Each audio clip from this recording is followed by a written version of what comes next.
Hello, and welcome to a very quick flip through of the Visconti di Modrone Tarot.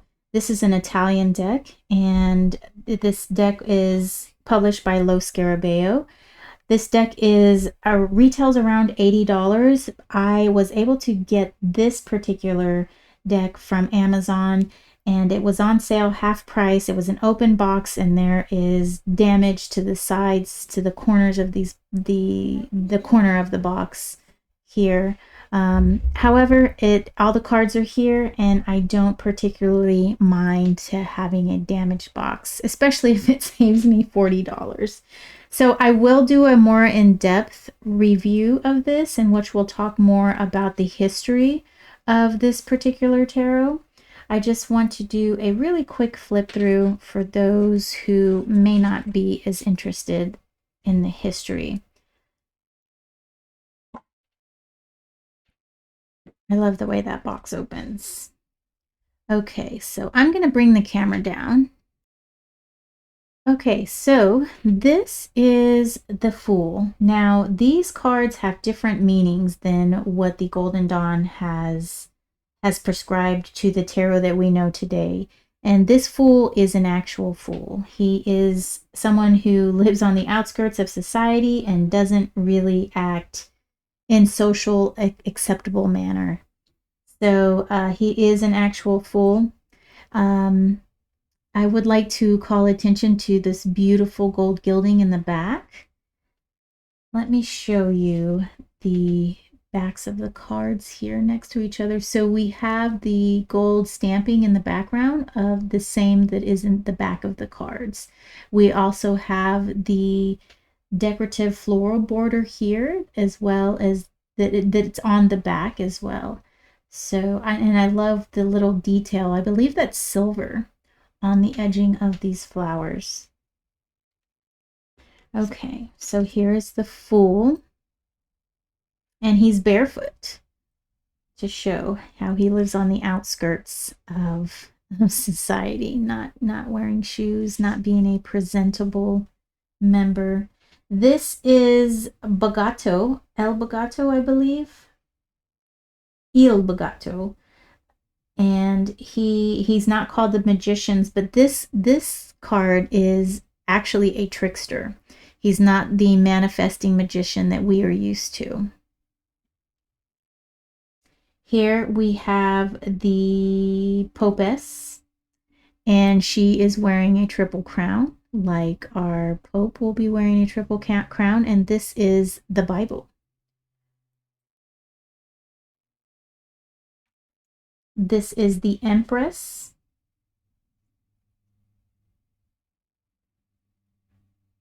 And we can see that the gilding on her dress is different from the background, which is a great detail to have included. This is the Emperor. Emperor, let me make sure I've got these titles correct. Emperor, yes. A little pronunciation difficulty. And we see he has this perhaps eagle replicated on his breastplate. And then I believe this is his court. He's seated, and this one is handing him the crown. This is the Pope, renamed the Hierophant, and we can see his triple crown. We've got that gold level right up at the top that might be a little hard to see.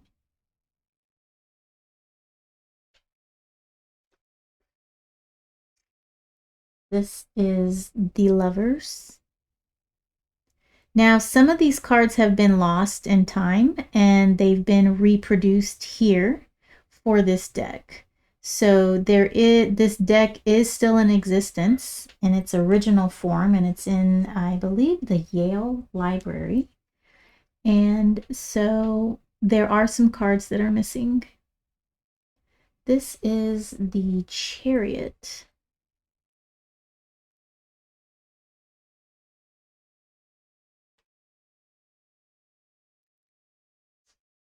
And Justice. This is the original position of Justice. I'm not sure if it was Golden Dawn that moved Justice to position 11.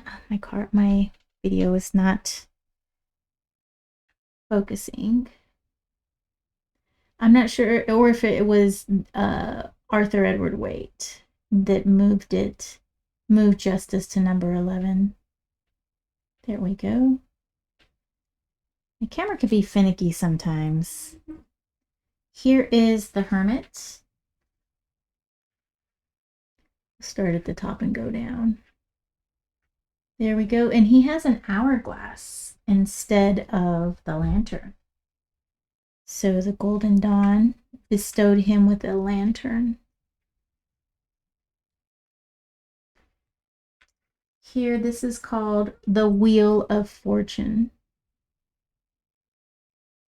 So that same crest that was on the Emperor is on this figure up top, and it looks like that figure has horns. We've got a blindfolded person and someone on the bottom who's possibly holding up the wheel. When I go deeper into the review on a longer video, we will see what the meaning of this is using the guidebook. I wonder if this will be better. So this is Strength. Looks like she has a crown. Yeah, she does. She has a crown. And she is manhandling this lion. Let's see what this guy is called. This one is called the Hanged Man. He does have that 4 figure, but this was a form of punishment. I know that from my tarot studies. This was actually a form of punishment, and that is showing the coins falling out of him. And I believe this card is related to Judas and his betrayal of Christ and the money that he was paid to betray Christ. That is the money that's falling out of his pocket. And so this is death. And we can see here how there are all different kinds of people here. There seems to be common folk. There seems to be some court there as well. This is Temperance. So she too has a crown, and one vessel is silver gilded, the other vessel is gold gilded. Here we have the Devil. Now, I would like to know the original titles to these. Maybe, you know, it was obviously Devil in Italian. Let me see here. It's called the Devil.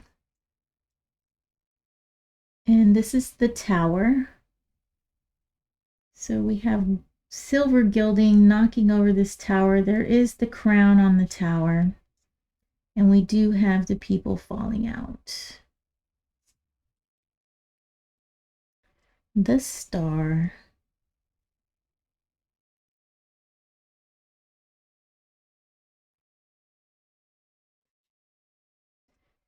Moon.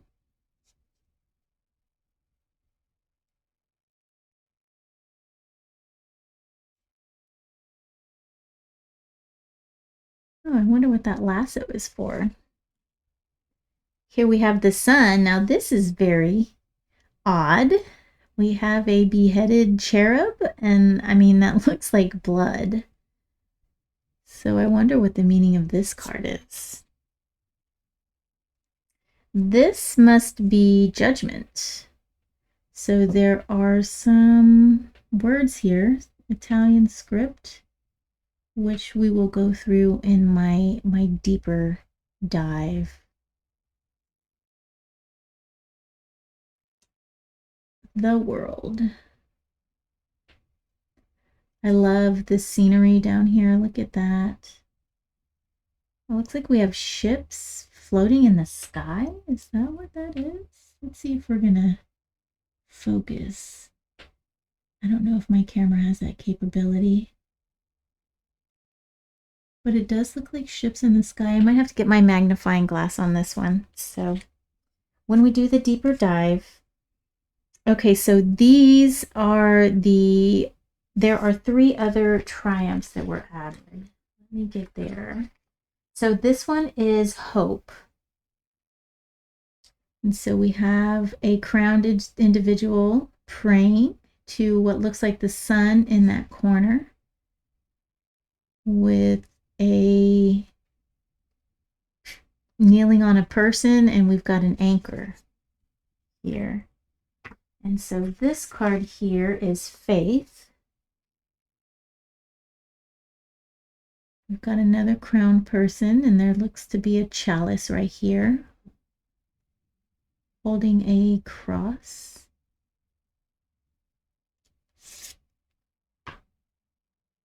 That is faith. And this one is charity. She had a crowned individual holding a chalice without a bottom. And that must be a baby. Again, we've got a figure underneath. I wonder what these figures underneath are. Okay, we don't really need to go very in depth with these. Now these, like I said, are pips. There aren't illustrations. They are just, so this is the suit of wands, I want to say. Let me make sure they're called wands before I tell you incorrectly. This book goes into a lot.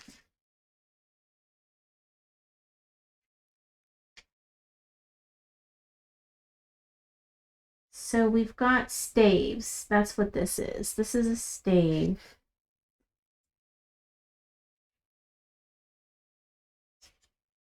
And it just increases in number. So while the background of the trumps are gold, we have the minors, which are silver background. And the floral detailing looks to be a little bit, oh no, it's the same. It's just the same. It seemed like the flowers were all silver. And so this is the 8 of knaves. I'm sorry, 8 of staves, 9 of staves, and then we have the 10. And so now we're going into the courts. So we have I believe this is the Lady of Staves. No, this is the Lady of Staves. So the courts have the gold background as well. And I would like to point out that the minors don't have the replication of the backs on here. But however, the courts do. So this is Lady of Staves. And this is the Knave of Staves. And here we have the Equestrian of Staves. This is the Knight of Staves. So the Equestrian is the female counterpart of the Knight. And Queen, King. Now we are to the cups. This is the Ace.